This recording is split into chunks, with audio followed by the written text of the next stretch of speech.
Bonjour, bienvenue dans une autre vidéo sur notre chaîne. Ici, nous traduisons des témoignages de personnes ayant vécu des expériences de mort imminente et d'autres expériences spirituelles. Aujourd'hui, apprenons l'histoire de Chase DeMay. Il dit qu'il est mort, qu'il a trouvé Jésus et qu'il est revenu avec le don de guérison.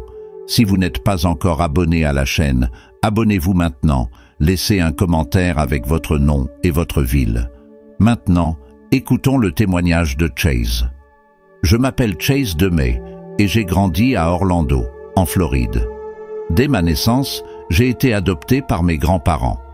Ma mère n'avait que 17 ans lorsqu'elle m'a eu et mon père biologique, comme nous le savons, ne faisait pas partie de ma vie.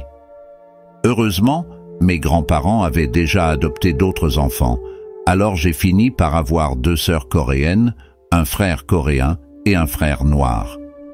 Lorsque vous êtes élevé par vos grands-parents et que vous avez des parents d'origines ethniques différentes, vous ne réalisez les différences que lorsque vous commencez à aller à l'école. Là-bas, les gens ont commencé à faire remarquer que je ne ressemblais pas à mes frères. Quand nous allions manger au restaurant, ils nous demandaient souvent de quelle église nous venions. Il leur semblait logique que des enfants aux apparences si différentes fassent partie de la même famille.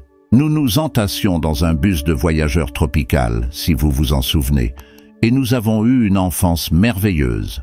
En 7e année, l'opportunité s'est présentée de rejoindre un programme militaire de lycée connu sous le nom de Reserve Officer Training Corps, et je l'ai saisi avec enthousiasme. J'étais l'un des premiers volontaires. Mon grand-père avait servi dans l'armée et mon arrière-grand-père dans la marine. Donc il y avait toujours quelque chose en moi qui me disait que c'était la bonne voie pour moi. Ce n'était certainement pas un fardeau. C'était quelque chose que j'avais envie de faire, ressentant une vocation à défendre le pays que j'aimais tant. Dès mes 17 ans, j'ai rejoint l'Air Force. Mon père, qui avait servi dans l'armée, m'a dit que si je devais m'enrôler dans n'importe quelle branche de l'armée et qu'il devait signer les documents, je devrais choisir l'armée de l'air. Il a toujours été un peu envieux des conditions de vie dans l'armée de l'air et, en tant que père, il voulait le meilleur pour moi. Dans l'armée de l'air, j'ai rejoint en tant qu'instructeur SEUR, qui signifie survie, évasion, résistance et évasion. Le travail d'un instructeur de chasse consiste à enseigner aux pilotes comment survivre dans des situations d'urgence. Malheureusement, je n'ai pas tardé à me blesser pendant l'entraînement. J'ai eu un accident qui m'a blessé aux 2 genoux. C'était un peu embarrassant, comme si je me blessais pendant un entraînement, mais mes rotules se sont disloquées et rompues. L'intervention chirurgicale nécessaire s'appelle une libération latérale, qui réaligne les rotules. Aujourd'hui, je crois que j'aurais pu me réadapter sans chirurgie et continuer à exercer mon travail d'origine. Mais le chirurgien de l'Air Force de l'époque a déclaré que la chirurgie était la meilleure solution. Malheureusement, l'opération du genou n'a pas été un succès. Jusqu'à ce moment-là, j'avais un objectif clair pour ma vie: passer 20 ans dans l'armée. Lorsque la blessure est survenue, mes plans ont commencé à s'effondrer. La vision que j'avais de ma vie a été catastrophiquement brisée. Je ne savais pas ce que j'allais faire ensuite et j'ai commencé à me sentir très effrayé et nerveux. Au moment où tout a changé, j'ai entendu l'alarme se mettre soudainement à sonner. C'était comme si j'étais dans un film ou une émission de télévision où les alarmes se déclenchent et ma vision commence à s'améliorer en se déplaçant de gauche à droite. Les choses sont devenues floues et ne semblaient tout simplement pas réelles. Les infirmières et les médecins se mirent à courir. J'étais au bout du couloir, dans ma chambre d'hôpital, donc ils se heurtaient presque au mur, tellement ils allaient vite. Lorsque l'alarme s'est déclenchée, j'ai évidemment compris que quelque chose n'allait vraiment pas. Les médecins et les infirmières ont commencé à se rassembler autour de moi pour travailler sur mon corps. Quelqu'un s'est assis à ma gauche et a commencé à me caresser le bras, me disant que tout irait bien. Alors que l'alarme continuait de retentir et que les gens criaient, le sens de la réalité n'a fait que croître.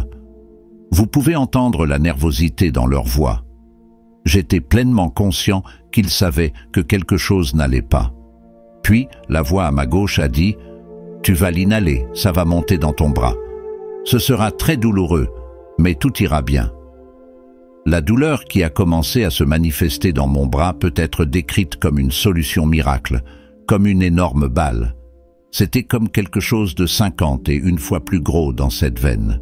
C'était une douleur si intense qu'on pouvait presque sentir chaque centimètre qui s'élevait. C'était vraiment comme si un train se dirigeait vers mon cœur. Je me souviens que ma jambe droite a donné un léger coup de pied en l'air alors que les infirmières et les médecins se tenaient au-dessus de moi. C'était une réaction naturelle, un réflexe, cette douleur qui montait dans mon bras. La voix douce continuait à caresser mon bras, et pendant un instant, j'ai pensé à l'étrangeté d'imaginer un soldat caressant le bras d'un autre homme. C'était une situation inhabituelle, mais étonnamment réconfortante. Je ne voulais pas qu'un homme me caresse le bras, mais à ce moment-là, la voix disant que tout irait bien a apporté un calme étrange au milieu de la douleur intense. C'était déroutant. Pendant que les infirmières et les médecins parlaient entre eux, j'entendais très clairement la voix à ma gauche. Finalement, après avoir continuellement essayé de regarder à ma gauche, j'ai réussi. Il n'y avait personne et le moniteur indiquait une ligne droite. À ce moment-là, quand j'ai vu la ligne plate sur l'écran, j'ai commencé à avoir l'impression de m'élever. La meilleure façon de le décrire, et j'en ai toujours la chair de poule, c'est que j'avais l'impression que tout en moi commençait à se libérer. C'était comme si une glace prenait le dessus, une sensation incroyable, merveilleuse. Mon corps a simplement commencé à se détendre, comme si une lumière brillait à travers ma poitrine. La sensation était indescriptible, la meilleure que j'ai jamais ressentie. J'avais l'impression que l'amour enveloppait tout mon être, un sentiment que je pourrais revivre 1 million de fois. Je grimpais jusqu'à un endroit où je ne pouvais pas voir la destination, mais je savais qu'elle était là. C'était le sentiment à ce moment-là. Je ne pouvais qu'imaginer des champs remplis de fleurs et de plantes que je n'avais jamais vues auparavant. Les couleurs étaient éblouissantes, tout était vibrant, presque comme regarder le soleil, où il fallait plisser les yeux tellement il était beau et coloré. Je n'avais pas d'idée préconçue sur ce qu'était le paradis.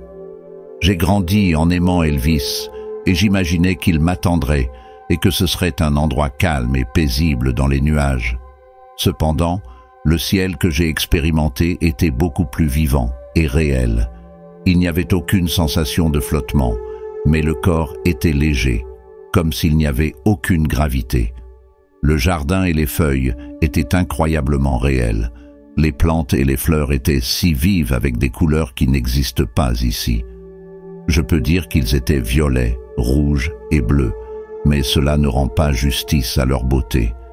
Tout était si brillant, presque vibrant, comme s'il y avait une énergie en tout. Lorsque nous passions devant un arbre ou marchions le long d'un trottoir, je me sentais complètement en phase et connecté. Dans le ciel, il me semblait que je pouvais sentir les plantes et les fleurs d'une manière que nous ne pouvions pas ressentir dans les rêves. Dans un rêve, nous visualisons sans réellement le ressentir. Là, c'était si réel que je pouvais sentir la texture de la terre entre mes orteils, quelque chose que je déteste quand je suis pieds nus, rendant le souvenir encore plus vif. Devant moi, j'ai vu un vieil homme en robe poursuivant un petit garçon d'environ 3 ou 4 ans, un garçon blond aux cheveux bouclés.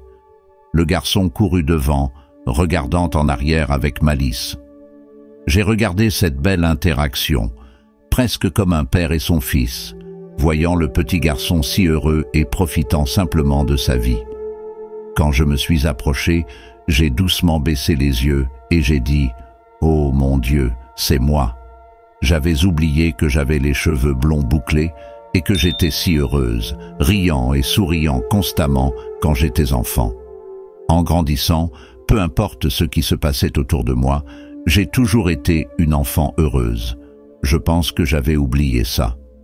À cette époque, à 19 ans, je prenais la vie très au sérieux, inquiet pour ma carrière et mon service militaire. Tous ces soucis m'ont fait oublier d'être ce petit garçon heureux. C'était un beau rappel de ce que j'étais. Quand j'ai vu l'homme se tourner vers moi, j'ai immédiatement su que c'était Jésus. Je dois aussi dire que Jésus ne ressemblait pas à ce que j'imaginais. Il avait les cheveux bruns courts, les yeux verts et le plus grand sourire possible. En grandissant, l'image de Jésus que j'ai vue était celle d'un homme aux longs cheveux blonds, très mince. Mais cet homme était en bonne santé, paisible, vêtu d'une robe. Aussi sûrement que je distingue ma main gauche de ma main droite et que je reconnais mon reflet dans le miroir, je savais que c'était Jésus.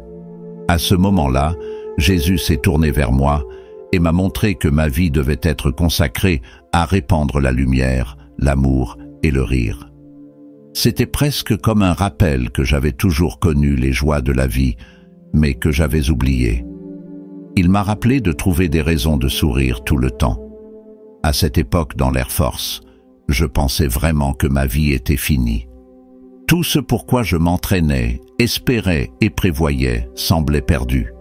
Cette conversation a suffi à me faire réaliser que je me concentrais sur les mauvaises choses, la carrière, l'argent, le paiement des factures. En fin de compte, rien de tout cela n'a d'importance. Ce qui compte, c'est de se sentir épanoui et de redonner quelque chose au monde, de faire sourire les gens. Ce fut une grande leçon sur ce que devrait être la vie. Trouver la joie, le rire et le bonheur. Nous y sommes restés un bon moment car le temps semblait s'être arrêté. Je ne sais pas si c'était 5 minutes ou 5 heures. J'ai acquis tellement de connaissances que j'avais l'impression de le savoir déjà, mais la conversation était si amicale que j'avais l'impression d'avoir passé beaucoup de temps avec lui dans le passé. Avant que je m'en rende compte, il a souri et m'a dit que je devais y retourner. Je n'ai pas discuté, j'ai juste dit que je savais. Cela m'a rappelé que j'ai été dans cette situation à plusieurs reprises, peut-être pas de manière aussi dramatique qu'une expérience de mort imminente, mais j'ai déjà été là. C'était comme si je savais que je ne pourrais pas y rester longtemps. J'ai dit que je comprenais, et c'était un au revoir amical, comme si je disais au revoir à un ami que je sais que je reverrai. Aucune partie de moi ne voulait rester. C'était comme passer du temps avec un ami et savoir qu'il fallait rentrer chez soi. Avant de m'en rendre compte, j'étais de retour dans mon corps, dans une autre ville, en dehors de la base. L'Air Force m'avait envoyé à Hampton, en Virginie, dans un autre hôpital, où j'ai été déclaré mort. Je me suis réveillé et j'ai commencé à ouvrir les yeux à ce moment-là. Savez-vous quand vous faites le meilleur rêve et essayez de vous rendormir pour le continuer? J'ai ouvert les yeux et j'ai réalisé que je ne pouvais pas revenir en arrière maintenant. Mon corps était tout à fait normal, sans douleur à la poitrine. La confusion s'installa lorsqu'il réalisa qu'il n'était plus dans la même pièce. Les passants ne portaient pas d'uniforme militaire, ce qui montrait clairement que je n'étais plus sur la base.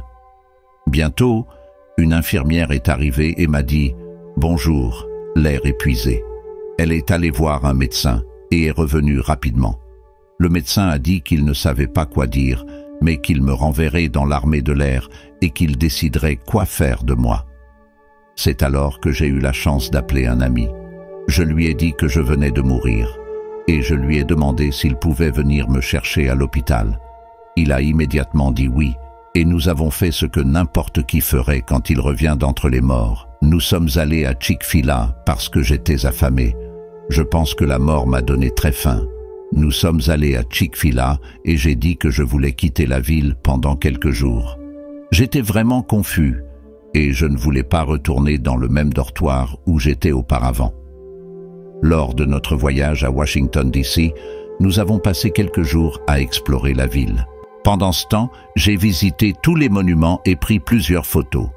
À ce moment-là, mon bras gauche était complètement violet et noir à cause des contusions. Les blessures causées par le voyage en avion étaient si graves que j'ai dû retourner à l'hôpital.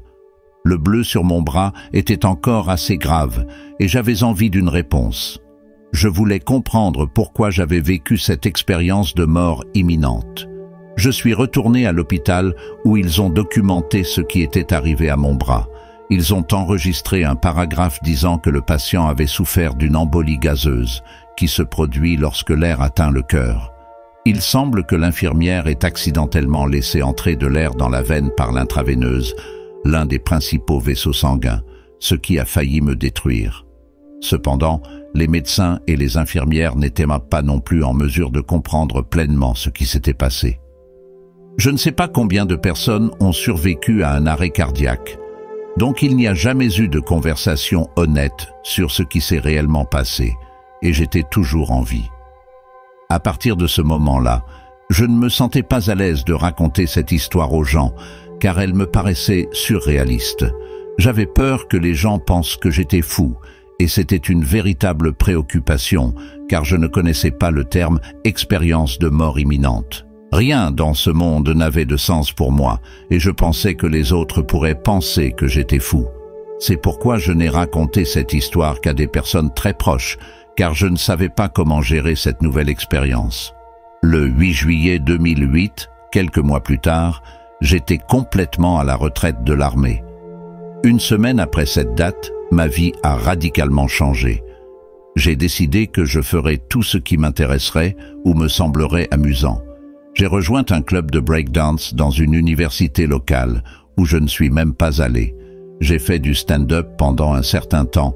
Je me suis essayé à la photographie et j'ai photographié des mariages. J'ai appris à danser la danse de salon et je suis devenue monitrice dans cette discipline. Je rayais des éléments de ma liste comme si c'était ma deuxième chance dans la vie.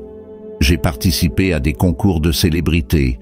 Je suis apparu à la télévision et j'ai été présentateur pour une équipe de baseball locale et j'ai rocké à Norfolk, en Virginie, pendant quelques années.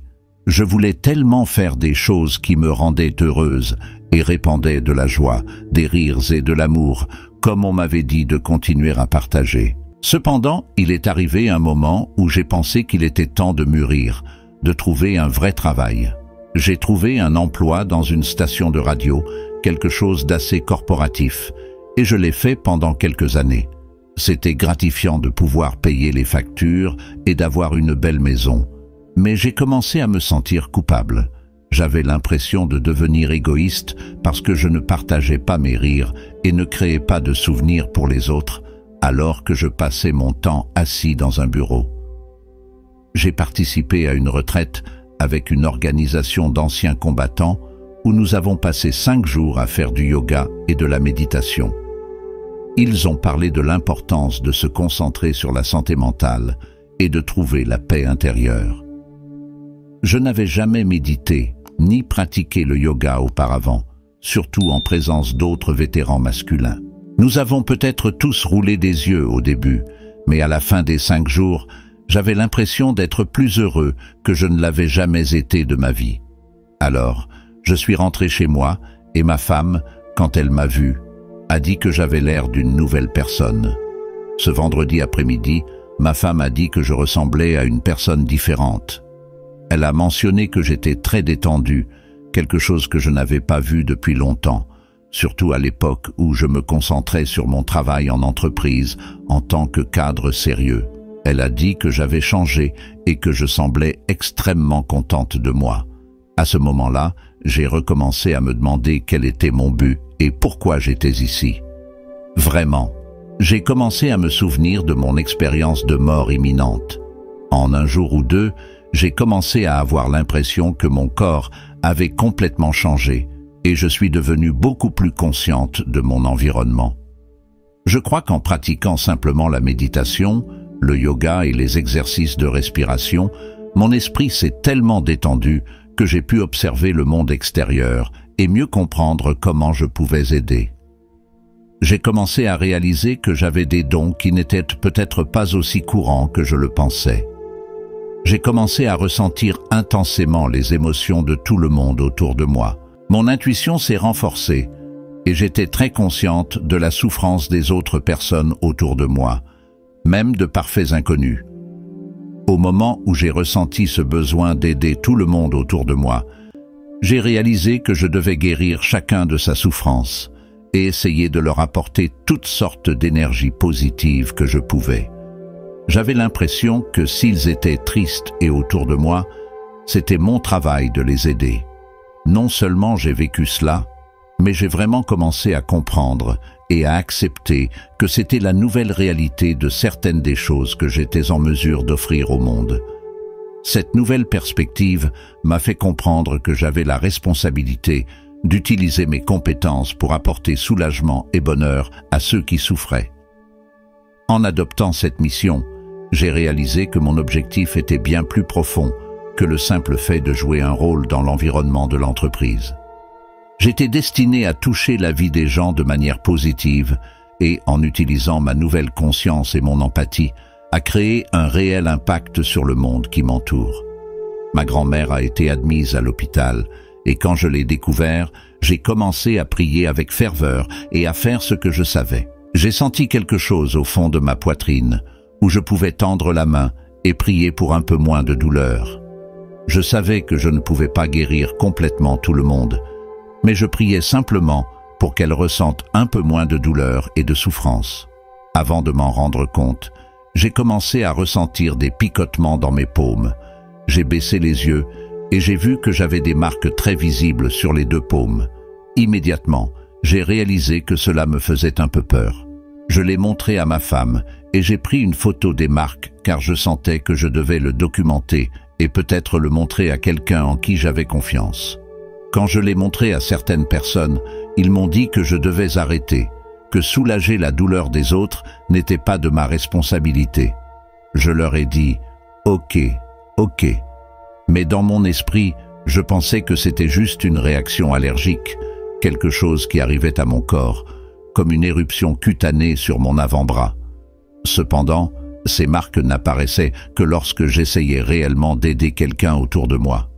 Ce n'était donc pas une expérience douloureuse, mais plutôt paisible, que je pouvais ressentir physiquement dans mes mains, comme si une énergie les traversait. Une fois, j'étais dans un avion complètement silencieux et je ne pouvais jamais dormir dans les avions.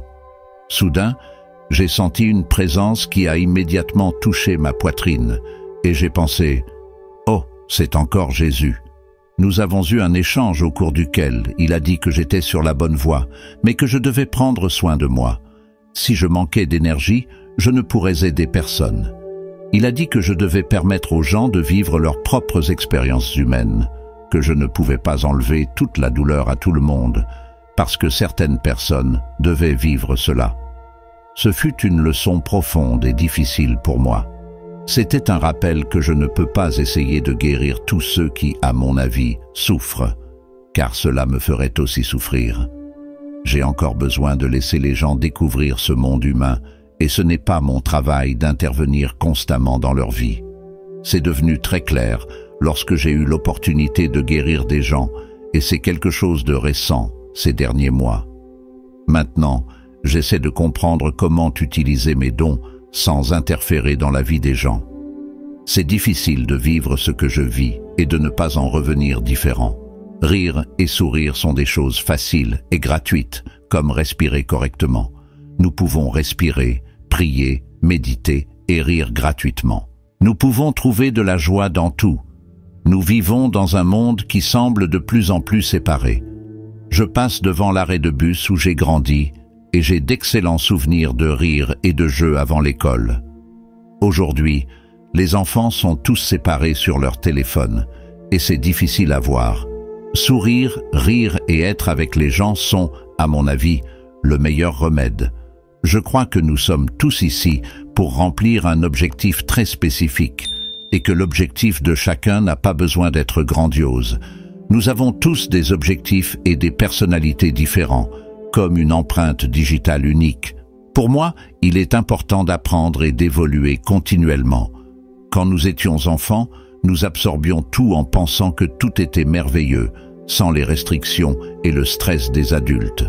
Maintenant, j'essaie de continuer à apprendre et à rester à l'école, en poursuivant des diplômes en médecine alternative et en ministère. Tant que nous apprenons continuellement, nous pouvons laisser le monde meilleur. Ma grand-mère a toujours dit que l'éducation guérirait le monde, et je le crois. Tant que nous continuerons à apprendre, nous préparerons la prochaine génération à faire mieux. L'éducation est différente pour chacun, qu'il s'agisse de l'école, de la lecture d'un livre ou des informations quotidiennes. Tant que cela nous éduque et ne nous déprime pas, je pense que c'est le sens de la vie, apprendre, évoluer et tout faire mieux qu'avant. Alors, qu'avez-vous pensé de cette histoire incroyable? Laissez votre avis dans les commentaires. N'oubliez pas de vous abonner à la chaîne. Activez la cloche de notification pour être averti à chaque nouvelle vidéo. Merci d'avoir regardé jusqu'au bout. Si vous souhaitez continuer à découvrir d'autres histoires comme celle-ci, cliquez sur cette vidéo qui apparaît désormais sur votre écran.